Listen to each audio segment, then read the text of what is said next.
I'd like to call this meeting of the Planning and Zoning Commission to order. It's our August 12th, 2019 meeting. If you all please rise for the pledge of allegiance. I pledge allegiance to the flag of the United States of America and to the republic for which it stands, one nation, under God, indivisible, with liberty and justice for all. And at this point in time, I'd like to introduce the members of the commission that are here this evening. To my immediate left is Steve Allenson, who's the alternate on the commission. To my far right is Jamie Hine, also an alternate. Next to Jamie is Jeff Cohan, commission member. Next to my immediate right is Jim Fitzsimmons, also a commission member. At our staff table, on the outside position, this young gentleman is an intern, has been with the Planning and Zoning Commission for this summer. Anthony Simpatico. Next to Anthony is Cynthia Kleiss, our recording secretary. And next to Cynthia is Casey Han, our town planner. Next order of business, I'd like to have a motion to approve our minutes of our July 8th, 2019 meeting, provided there's no corrections, additions, and if there are, I'd certainly entertain those. Mr. Chairman, I make a motion we approve the minutes of the July 8th meeting as submitted. Do we have a second? Second. Second by Mr. Cohan. All in favor? Aye. Any opposed? Any abstentions? Before we get into items on the agenda that are going to be heard this evening, items that will not be heard on our agenda.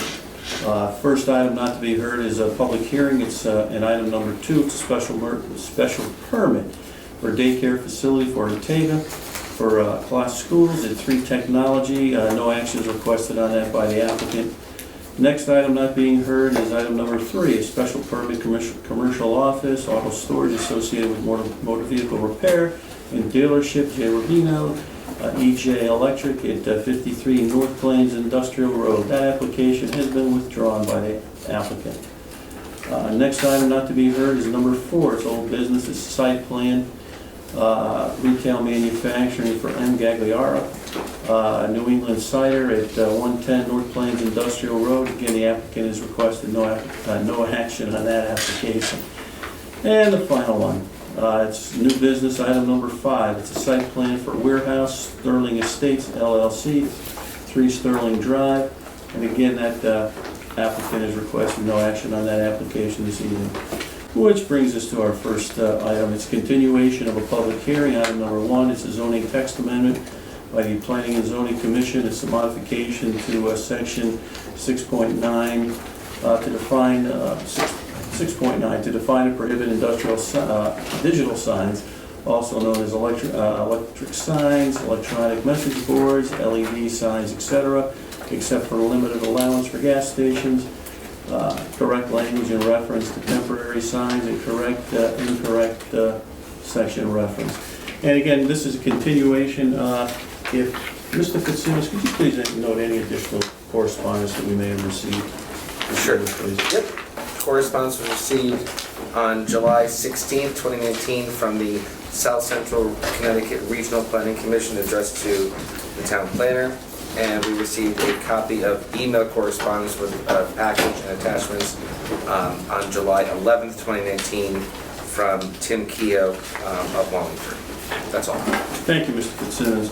And again, as I mentioned, this is a continuation of our public hearing from last month. I think we had very extensive discussion on the regulations. However, we could not take any action on the regulations because we were awaiting a response from the Regional Planning Commission. We have received that. So with that, I would ask Mrs. Hand to give just a very brief overview for people who may not be familiar with this or may not have had the opportunity to see last month's meeting as far as what we're talking about. Sure. So as you said, Mr. Chairman, I think we had a pretty robust discussion last meeting, and there were also several workshops about this topic, the minutes and information of which were submitted into the record for last month's meeting. So the basis of this, or sort of the driving force behind this proposed regulation change, was a conversation about digital signage and whether or not to allow digital signs in town. We went through a process of again, having some workshop discussions, and there was a point where the commission had asked me to draft a potential regulation, looking at potentially allowing a limited version of the digital signs. And then after sort of reviewing that drafted regulation, I think the general consensus was that the commission really felt that digital signs were generally not appropriate in town. And I think concerns about those span from aesthetics to safety distractions to enforcement issues with the regulation involved a lot of recommendations that we had come across and that had been provided to us and that are sort of the standard where they are allowed, which are things like limiting flashing and having a minimum amount of sort of static time between when messages change, and things along those lines. And I think that there was just a general consensus that, or a general discomfort level with having the signs in town. The one exception that we had talked about, which is written into the proposed regulation, is a limited amount of digital signage that would be allowed at fueling or vehicle fueling or charging stations. The reasons behind that are really that generally the intention, while we can't legally require because of sign law, we can't require that limited amount of digital signage be used for pricing. That would be the intention. And basically you're going to have one price per day posted so we don't run up against a lot of those other concerns. And that there were some safety concerns expressed about having to manually change pricing signs, which do have a much more obviously volatile pricing situation, and where gasoline and fueling stations are sort of uniquely situated in the ways in which they advertise their pricing, and in which the general public sort of needs to know upon driving by what the available pricing is, or expects to know, I suppose. So there is a limited exception for that. I think at the last meeting there were some concerns expressed from the public about allowing digital signage in terms of some of the speed of the technology and trying to keep up with some of the speed of that technology, and really the potential impacts of some of the signage that might be allowed, again, from an aesthetic standpoint and a safety standpoint, and really what kind of, I think, character we're trying to generate in some of the commercial areas in town, as in addition to some of the safety concerns, which I think is a legitimate and documented concern. There was also some commentary from the public in support of allowing digital signs. There was, in your packets, I think right before the meeting, a representative from one of the local sign companies who we work with a lot and has been a good resource through a lot of this, did send an email to several members of the commission, and we didn't have an opportunity to get it into the record for last month, so Mr. Cohan did pass that along to me, so it is in the record for you guys this month. And he expressed sort of his position about why the commission should consider allowing them. And so I think the remaining outstanding issue, as you said, was we also were waiting for input from the Regional Planning Agency, which you did receive. They stated there wasn't an official quorum at the meeting, but the consensus of the members was that the amendments do not cause any negative intermunicipal impacts, which is essentially their way of saying that there's not an objection to the proposed regulation. And that's And where also we to are. speak toward the moratorium. Our moratorium, correct me if yeah. I'm wrong, expires this month, is that correct? Yes. So we've had a moratorium for quite a while. I'm not sure exactly, well, probably about 2 years. On digital signs, and that's kind of what started all of this, where there were a couple of digital signs in town. There was one particularly that presented some concerns for the commission and that we were getting complaints about because of brightness, light pollution, And so that generated the larger conversation. We had the moratorium in order to pursue different avenues, and we've done several extensions of the moratoria. So now, we're up against the one we're under right now is going to run out this month, at the end of this week. Thank you. And before I mention it, Mr. Allison was not at our meeting of last month in July, but he's indicated to me that he's reviewed the record and he feels very comfortable, participating and voting in this application in lieu of Mr. Benoit. And also Mr. Hine, again, was at our June meeting, and he'll be taking Mr. Matarazzo's place. So with that, I'd open it up. Are there any questions from any commission members concerning this proposed amendment? Mr. Fitzsimmons. Thank you, Mr. Chairman. I know when we do a zoning text amendment that we've always been advised by the town attorney to make sure there's comments and stuff for the record. I would say I'm in support of the zoning text amendment, specifically, as the town planner mentioned, the moratorium's been in effect for some time and extended some time, so it's a very positive step to be able to move forward. I was just, jotting down some notes as you were talking and thinking about it over the weekend. I mean, obviously we need to take action, and I hope we take action favorably this evening. I definitely think that the fueling stations or gas stations, as you noted, definitely deserve the carve out that we talked about, because in the past, the birth of illuminated signs was really time, temperature, and gas stations. Banks and gas stations are the ones that now everybody wants to have them, and I think regulating them in this way makes perfect sense. I do know several businesses in town, and certainly one remodeled gas station, number 5, has patiently been waiting for us to put on these new regs and lift the moratorium. So I think favorable action would be necessary. And lastly, I would say, just for the record, as I said last month, signs are one of the largest sections of our zoning book. So to put this in after 2 years of input and workshops makes sense. That it's very clear we spent some time thinking about this, and I hope that my fellow commissioners would join me in supporting this zoning text amendment. Thank you, Mr. Fitzsimmons. Other commission members? I guess I would just simply comment. I appreciate Jim's comments. I wholeheartedly agree with them. I do thank our, town planner for all the effort that she's put into this. I know we've, looked at this in various ways, and for me, it comes down to a very large degree, it's the aesthetics and the enforcement. And I think, as Mr. Fitzsimmons pointed out, we have very extensive sign regulations, and I think with the digital signs, LED signs, I think the ability to regulate those signs, no matter what we have for regulations, would be extremely difficult and time consuming. But there's no other Just two quick things, sorry. Absolutely.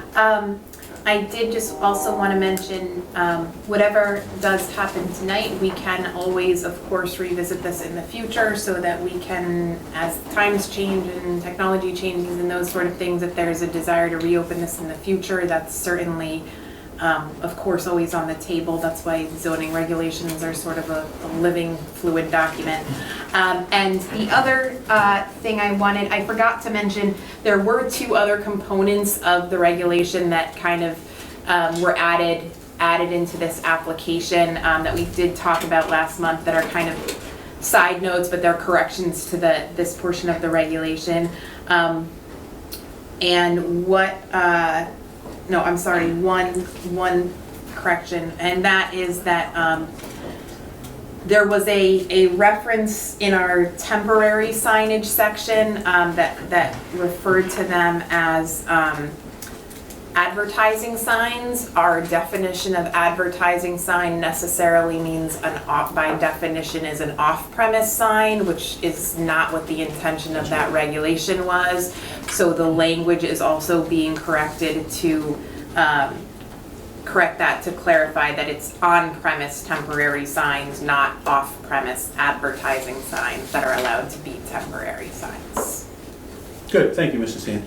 Again, this is a public hearing. It's a continuation of a public hearing. Any member from the public who'd like to speak on the application, please just raise your hand to be recognized. State your name, address, and your comments.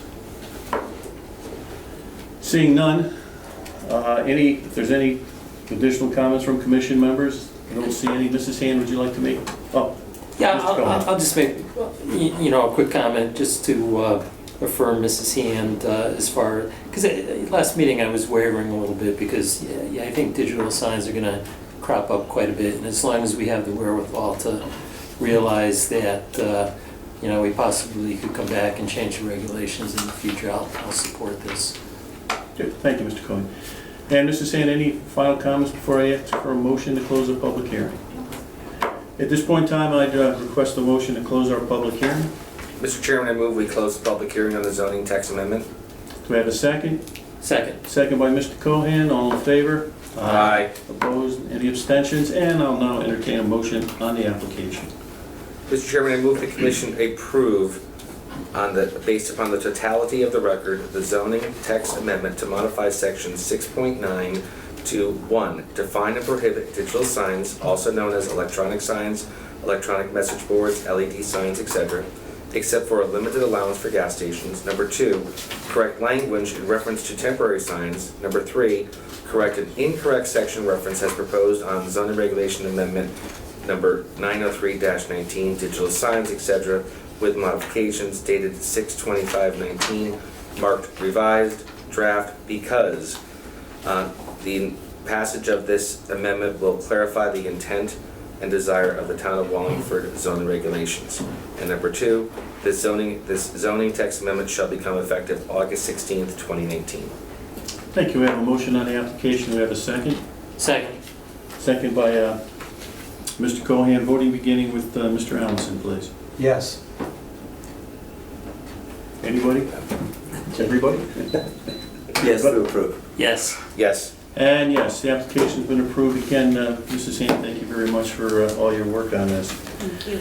And what I'd like to do now is to drop down to discussion item number 11, and I understand that Mr. Simpatico is going to give us a presentation on the TOD and the incentive housing zone. Is that correct? Yes, I am. Good, thank you. Where should I stand? Oh, you can take a seat right in front of you if you'd like, if you feel comfortable. You can probably move the computer, want to Oh. take like a Oh, yeah. 1 minute We have to break show so we right can now. get him set up? Sure. I'm gonna run down to the second floor and make sure nobody's Oh. loitering down there. Yeah. Is that not their share? Let's find that one. This one.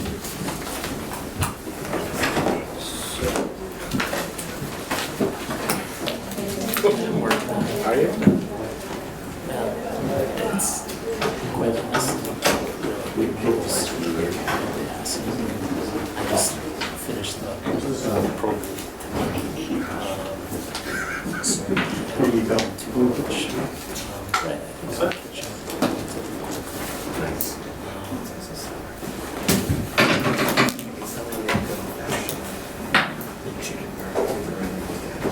Anthony, it's all yours. Okay. So my name is Anthony Simpatico. I'm a student intern. I've lived in Cheshire my whole life. I study urban planning. I actually go to school in the Netherlands, but I'm home for the summer. And I've had this internship with Wallingford Planning, and I've been working on just coming up with some ideas, getting the ball rolling with the TOD zone near the bottom of Center Street, that area. So if I just want to start off with my overall idea.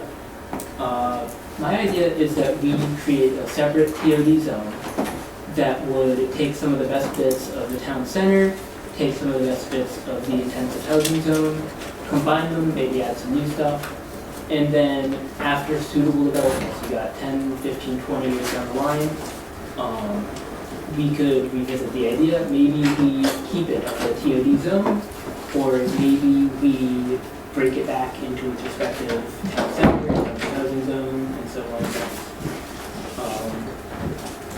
And so I based my whole presentation, everything off of some key ideas. First of all, I think that people prefer authenticity, and that would mean that people can tell if something is not real. Like organic growth, that kind of thing, people prefer that, I believe. And I think that that's important that we take that into account whenever any sort of decisions are made. I think it's important to taking in mind that we're building for the future of Wallingford. And that would be people born 1985 or onwards, that would be millennials and Generation Z entering the workforce. And it's also important that silent generation baby boomers, they're going to be retiring. Some of them are going to want to downsize, get nicer small homes in a walkable area. And that brings me to my next point. It's important to promote walkability. I'm going to go into depth in that in a couple slides. And finally, it is important we work with all parties involved. And so that's going to be, the developers, because they're going to be building things. They're going to be probably selling homes in commercial areas. And I think it's important that we ask them, are there any incentives that we can give you to build how we want? And I just had a couple ideas, maybe a tax incentive thing. Maybe, as I've heard, get developers like building residential. Maybe for every 2 square foot of commercial they build, give them 1 square foot of residential. Maybe you could have an independent TOD board or inspector who would sort of work with the town and the developers. I'm not really sure. Also, it's important to ask the people, they live there, what kind of things do they want? Maybe they don't want any environment changes, but who knows? And finally, we should ask local business owners, maybe that there's something we can do to attract a second branch or something that would be a success and help us the area. And walkability is the other big thing. So I think it's very important for walkability to be boosted in the area. You've got public health benefits, better for the environment. It's a good idea. And so I was walking down there a couple times, and every time I was there in the whole area, I never really got a feeling I could walk around. Like it was very, very car-based. And I understand that that's the norm, but I think we could do some things to change. One idea, maybe put a median, just 5 feet of grass, a couple trees. I've done some research. Apparently, speed limits don't really impact how fast people drive. It's more about, it's more about how, like, the road looks. Like, it's a mental thing. If it looks like you can't drive more than 20 an hour, you won't.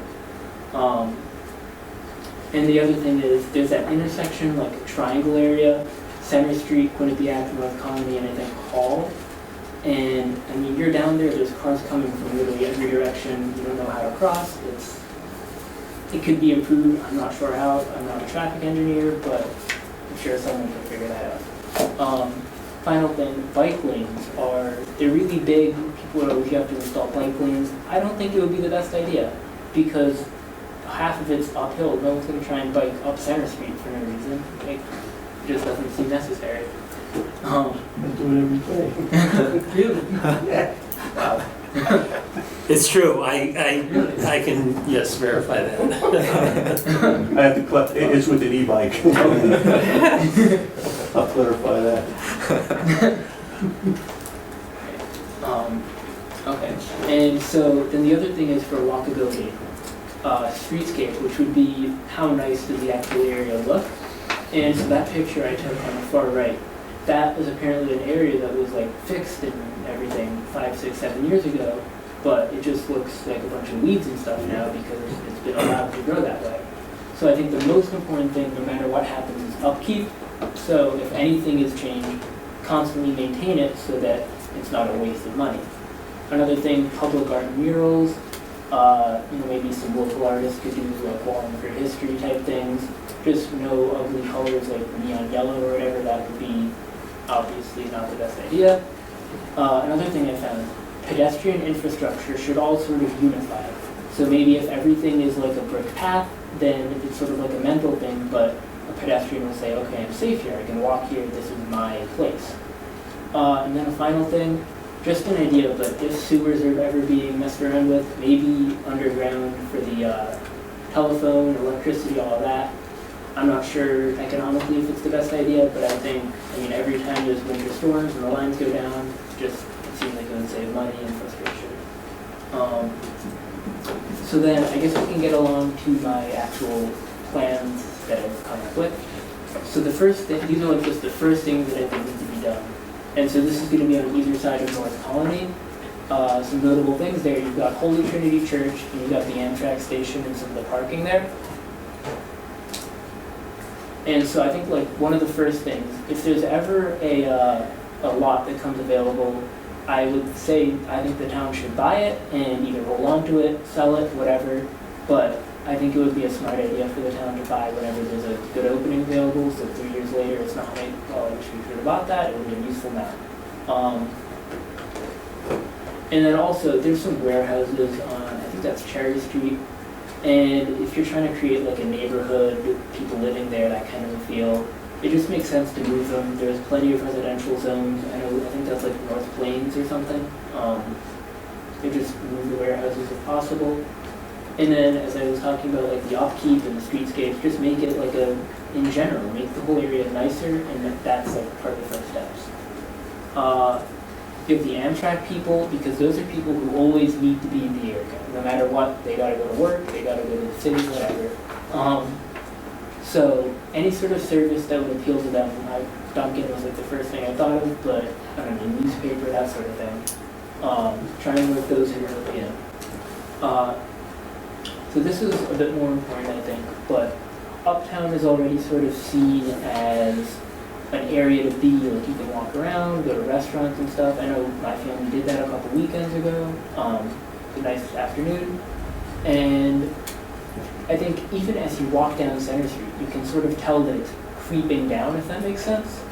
But any sort of thing you could do to boost that in the downtown area, that would be great. So, you know, a little bit higher end food, wine bar, brew pub, whatever.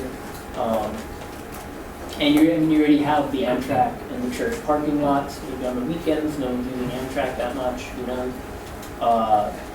You also have people going to church, maybe Sunday Mass lets out. If there's a restaurant right next door, you could go walk over and eat. That's maybe a market that isn't being tapped yet. And then so finally, this is just a little idea I had. So you know if you go to like a sandwich store, you can get like a stamp for every sandwich. You get 10 stamps, you get a free one. Maybe some sort of in the area, like all participating businesses could, you know, you get a coffee, you get a stamp. You get 6 bagels, you get a stamp, whatever. And then you get 10 stamps, and I mean, this would be, I don't know, Chamber of Commerce or something, but the businesses in the area could sort of unify the rewards. They would have to set it up, but I think that could keep the dollars in the area. You've got development feeding off of it. Okay. So once you already sort of has a little buzz going on, you know, you can, where do you go from there? And I think this is just completely my thoughts, like my little pet project, but I think it would be cool to have a little food area. I called it food-based induced development, because I think no matter what, like you can get anything on Amazon now, so realistically, closed stores, anything like that is a little bit more of a risk, but you can't really order like dinner on Amazon. So I think if you can create an area where people will go for food experiences, I think that would be something worth considering. I actually took a little bit of time. I came up with like some basic zoning ideas for, I call it the walkable food district. But so the by right uses would be anything really related to food, like restaurants, bars, grocery stores, bakeries, whatever. And then special permit would be anything allowed in the town center, right? So you're not prohibiting a barber or a bowling alley or whatever being there. They would just need to make sure they have a permit first. So it would subtly encourage food-related things there. And then, so right here at the end of Hall Avenue, I thought that would be a really good place to have like a big restaurant that could sort of, that would be like the thing, that people would start going there, and then once you're in the area, you start sort of expanding from there, seeing what's around there. And then there's also, the town owns all of the things in purple. That central island, if you get the other 2 spots, you could turn that into a big parking lot. And then the town green with the old train station, put the farmer's market there, maybe use the old train station building as like a food market, or maybe the farmer's market can be there every day. On Saturdays it can spill out onto the green, who knows. But you have that parking in the middle, and then you could have stores all around it, so you park there and you can walk from place to place. And so now, after that, you have people in the area, people kind of have this image, this perception of the area as a destination worth going to, I think. Now, you want to have people starting rejuvenation, right? And so this is going to be mostly commercial on the ground floor, and then stories above it, you know, residential, people living, apartments, multifamily, that kind of thing. Normally the commercial, I think, would be supportive of the residential, so the things people would need on a day-to-day basis. You have like the barber, dry cleaning, groceries, that kind of thing. So maybe not like a lawnmower store, you wouldn't need one of those every 20 years, but hardware store. Yeah. And I think it's important to have a little bit of affordable housing because younger people can afford to move in that way. Then you have a more vibrant neighborhood. That's never a bad thing. You can put the parking in back so that people aren't just parking on the road and taking up driving space. And then I think I put that up there to build with the historical feel. There are a lot of historical assets in the area. For example, I noticed the Central Connecticut Acoustics. That's a really old, nice building made of brick. If someone were to buy that, turn it into a bunch of apartments, that would be I think, a good use of that. And so instead of demolishing it and just rebuilding like modern day condo type things, I think it would be a really good idea to build, as I said, be good neighbors, but sort of fit the historical theme, feel that's already there. And so that would be more along Center Street and North Colony, the commercial on the ground and mixed-use housing above. And you could even expand a little bit upper right into that area. Once it's sort of on the corners, it'll move in a little bit, but more of a residential area, I think, probably not as much commercial. And then over on Washington and North Cherry, I was walking through there, it's more of, I could see it being more of a quiet, leafy neighborhood kind of thing. So maybe you have some townhouses there, you got garages, street parking, you're still in walking distance of the train station and everything, but it's less of a commercially bustling feel. And so this is just another fun thing I was looking at. This would be much more up to the developer, I think. But like Internet of Things, these smart houses, everyone has like a Nest thermostat, you have like sensor-based lighting, HVAC, that kind of stuff. Maybe the town could incorporate incentives. If a developer includes a lot of natural lighting, community, green building methods, whatever, incentives for that. Just sort of more modern houses, because 15, 20 years from now, people aren't going to want houses that are modern now, they're going to want modern houses then. And so this is like the last thing this would be sort of once you have all of the things are sort of coming together. You have people going there for food, you have people going there for commercial, you have people starting to live there, you have people using the train station, walking, it's starting to take hold, you know? So uptown and downtown won't really be a thing, it'll just be the town center. And then it's more self-sustaining, so you sort of let it become itself, and this feeds back into that organic growth. It'll be more natural, people want to live there. You know, like, in my notes I have, like, people who want to live in Portland might not afford there, but they could definitely come here, and I think that would be true, because if it works out the way that's intended at least. Yeah. So I think that's it. If anyone has any questions, please. Anyone have any questions for Anthony? Great. I'd like to thank you very much for your presentation. I think it was very interesting, certainly well thought out, and obviously you spent a considerable amount of time putting this together and really looking at Wallingford and giving some vision for it. Thank you so much. I hope the board liked it. Well, I thought it was a very good presentation. Thank you so much. Very Thank nice. you. Thank you. Thank you.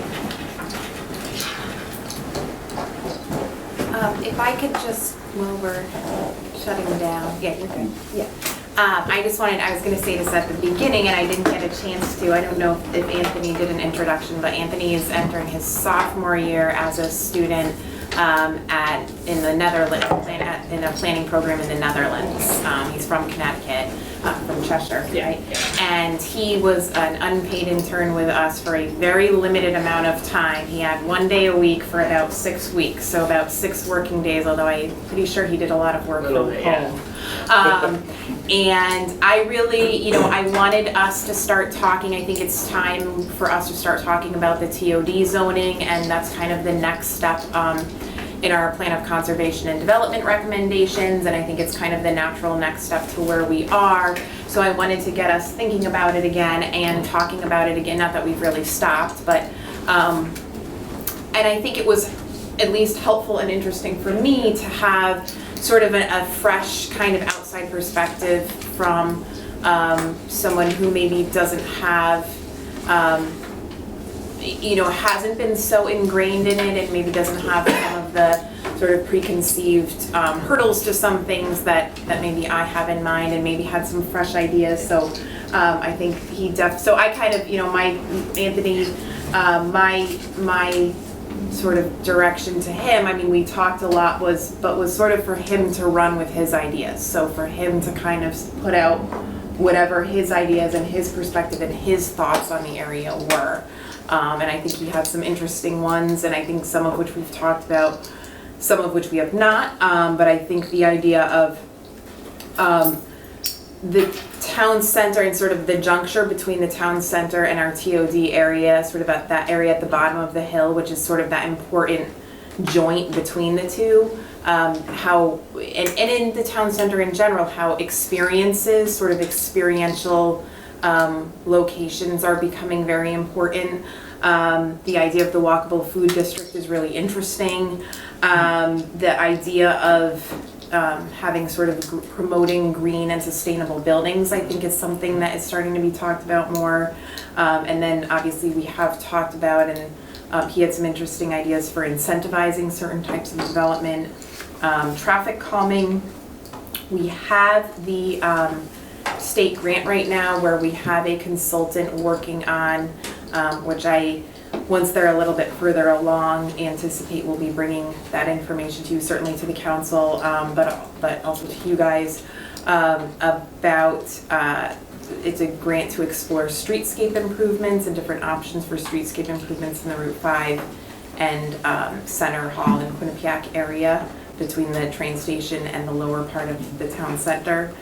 And then I think also a really important point that he, I think, emphasized what is maintenance of the area, and really looking to make sure that we're maintaining the improvements that we've made from a variety of different perspectives. So thank you, Anthony, great job. Thank you.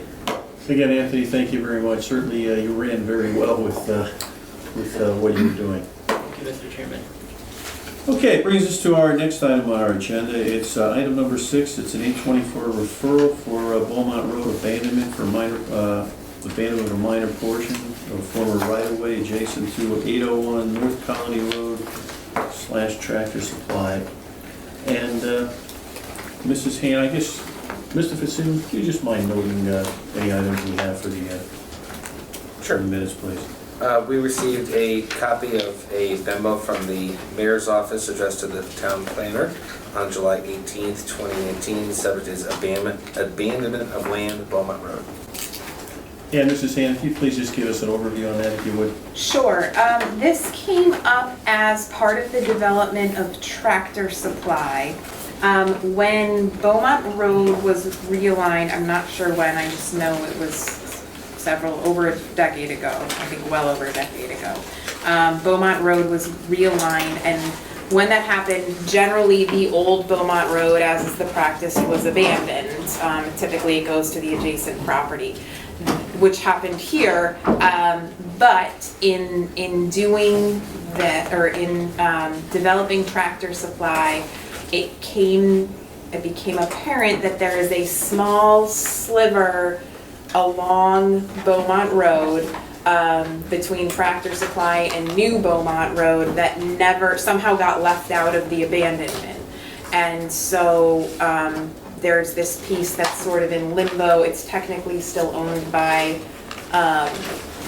the town, but it's also part of where the water service for the Tractor Supply goes, because all of us were under the impression that it had already been abandoned and was part of the Tractor Supply property. So that did go around to the various departments for recommendations. There was universal support to abandon it. from my perspective. I don't really believe in keeping slivers of property that don't have any purpose for the town and that create potential liabilities to the town. And the engineering department did indicate that there was no use for it in terms of future roadway widening. So this is an 8-24 referral. It's before the council right now. Thank you, Mrs. Hand. Any commission members with any questions? Seeing none, I'd entertain a motion on the 824 referral request. Yes. Point of clarification, we don't have a request, we just have a memo from the mayor. Is it our own request? It's a request, it's a suggestion from the, to the mayor's office from the, I'm happy to make the motion like a regular 824, but normally Yeah. we have a letter from the mayor's office asking us to do it. Yeah, I think my discussion with Attorney Small was that we would just use this letter from the mayor as the Perfect, okay, excellent. Mr. Chairman, based upon the recommendation of the town planner and at the request of the office of the mayor, I move that the commission approve the, according to Connecticut General Statute 8-24, the abandonment of minor portion of the former right-of-way adjacent to 801 North Colony Road, now known as Tractor Supply, has recommended by the mayor's office and the planning office. Do we have a second? Second. Second, and voting beginning with Mr. Hine, please. Yes to approve. Yes. Yes. Yes. And yes. And Mrs. Hand, if you would please take us through the rest of the agenda. Sure. Okay, so bond releases. Numbers 7 and 8 for 24 aka 25 Wallace Avenue, that is ready for release, and 701 Center Street, application 404-06 is also ready for release. I'd just like to make one comment on number 7 on the Wallace 24, I guess 25, Wallace Avenue.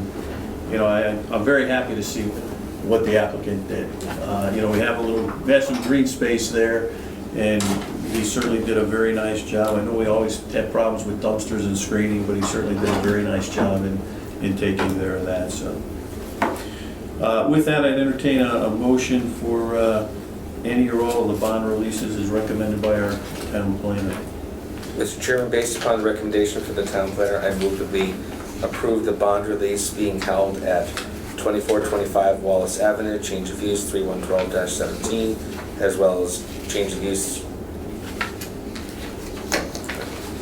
sorry.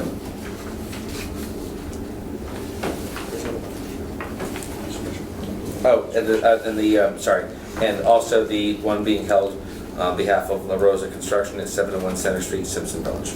We have a motion, do we have a second? Second. Second by Mr. Cohan, all in favor? Aye. Opposed, any abstentions? And moving on, Mrs. Hand. Okay,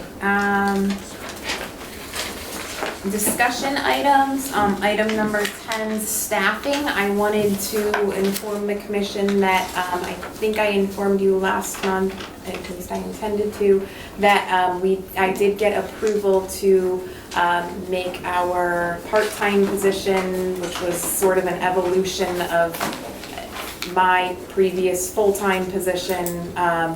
So that had sort of evolved over the years as a part-time position.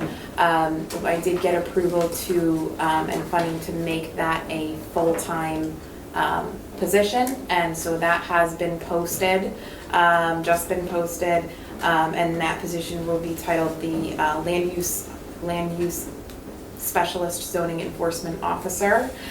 So it's not a planner position per se, but it will give me office support, full-time office support with someone that has enough land use knowledge and knowledge of our regulations to kind of help me to assist people at the counter. They'll also be responsible for all of the duties of our current zoning enforcement officer, which is zoning enforcement, staffing the zoning board of appeals.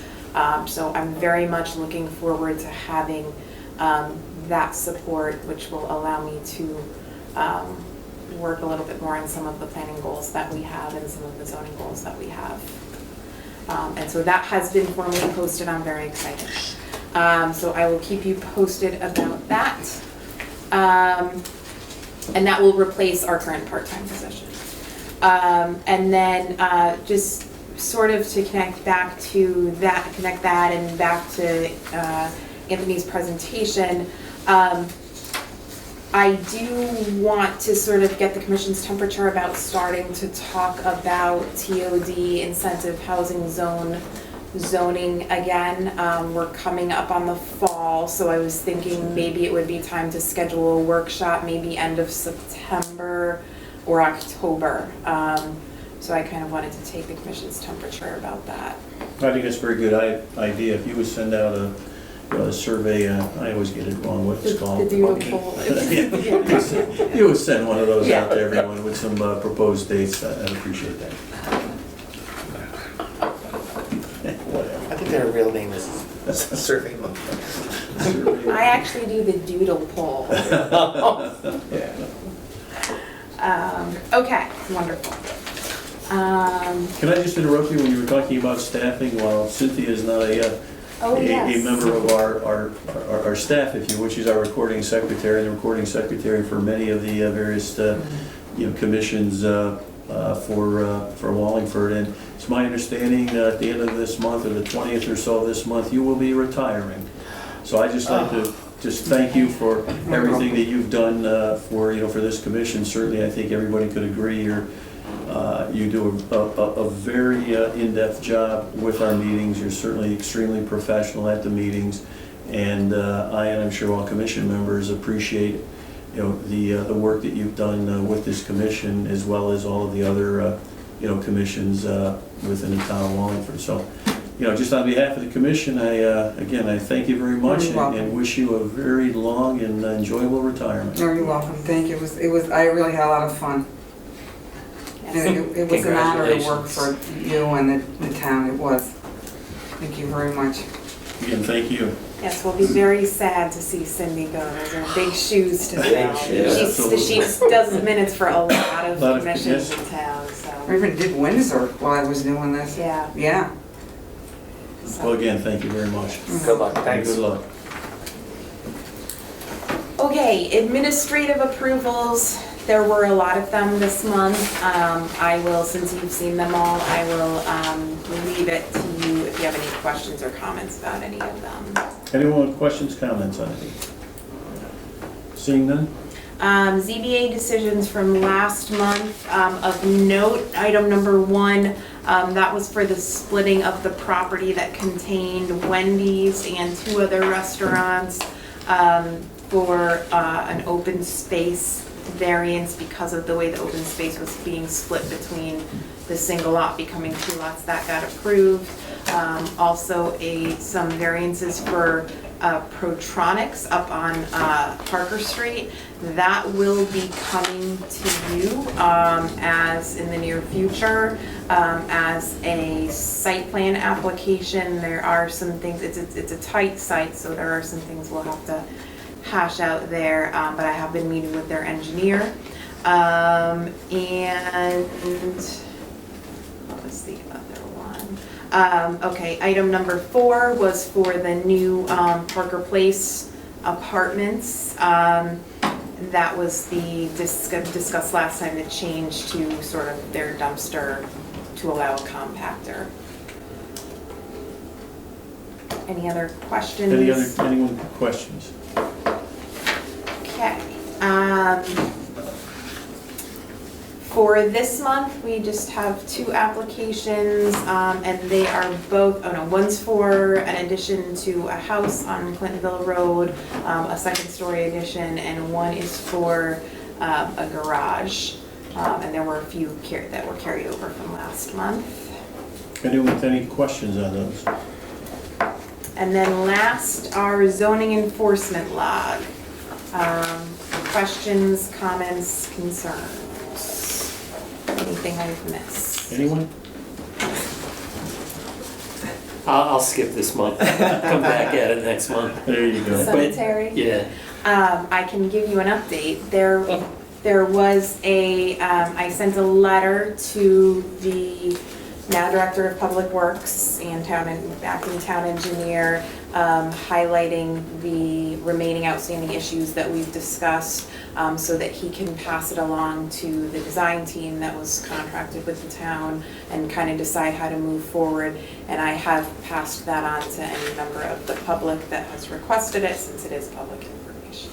Yes. Yeah, I was down there a few days ago, and actually, if the commission would like to see a photo, I have it on my phone. Yeah, it is gonna require some Yeah. significant design Yeah. changes, Yeah. so, thank you. Yeah, so the question in terms of that particular issue, there are some other issues too. Yeah, In terms of yeah. that issue is whether some combination of changes to design and changes to the site and making those obviously Yeah. merge, because obviously it can't stay like it is. Right, right. Thank you. Yeah. Yep. Thank you. Anyone else? I guess I take that we're at our end of our agenda, is that correct? All right. Just Yeah. before we adjourn, just one question. I know it goes with our minutes. There was something raised, read something about minutes, at least on some commissions, not being posted on time. And I assume that we provide our minutes to the town clerk on a timely basis. And when I looked, I think the most recent ones that we had posted on the website, I think were just February of this year. Would you just ask the town clerk to make sure that the minutes are posted, promptly, if you would? Are we talking about on the website or On the in the website, town? yeah. Okay. On the town website? That's okay, that's done by a different department, and yes, I will. Yeah, no, I know it's not done by you. Oh, no, I mean, it's not the town clerk that Oh. posts them either, it's Oh, okay. the program planning department, Okay. but Well, if I you would will, just I'll ask follow up on them it, to yeah. make sure that our minutes are. Yeah, I'm not sure, so yes, I will absolutely. All right. With that, I'd entertain a motion to adjourn. Mr. Chairman, I move we adjourn the August meeting of the Planning and Zoning Commission. Do we have a second? Second. Second, Mr. Cohen, all in favor? Aye. Opposed, abstentions? Thank you very much, we're adjourned. Yeah, right?